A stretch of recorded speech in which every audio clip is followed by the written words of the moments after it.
سردار، اگر ہم کسی شخص کے بارے میں،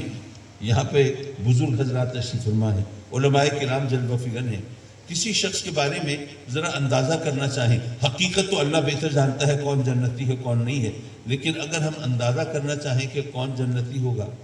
تو اس میں کچھ چیزیں تو ہمیں دیکھنی ہوں گی۔ ہم دیکھیں گے بھئی نمازی ہے، شریعت کے احکام کی پابندی کرتا ہے، اللہ رسول کے فرامین کو مانتا ہے،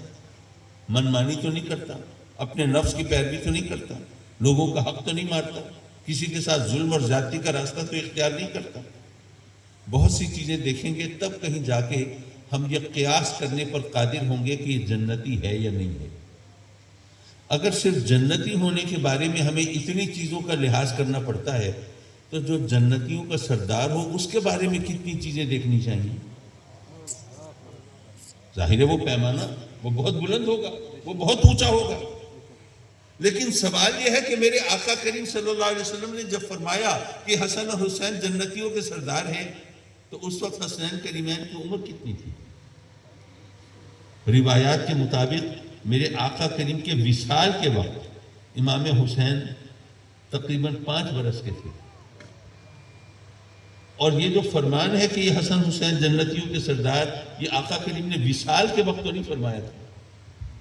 جب آپ دنیا سے پردہ فرما رہے ہیں بھئی یہ اس وقت تو نہیں فرمایا تھا، یہ تو آپ پہلے فرما چکے ہیں جب یہ شہزادے اپنی ماں کی گود میں ہیں، ابھی شیرخوار ہیں، ابھی کمسن ہیں، ابھی نوعمر ہیں، ابھی بہت چھوٹے ہیں، ابھی بولنا تو دور کی بات ہے چلنے کے مراحل سے گزر رہے ہیں، اس وقت میرے آقا کریم نے فرمایا یہ جنت کے نوجوانوں کے سردار۔ یارو کسی نے نہیں کہا کہ آقا یہ تو بہت چھوٹے بچے ہیں، کیا پتہ کل بڑے ہو کے کیسے نکلیں گے،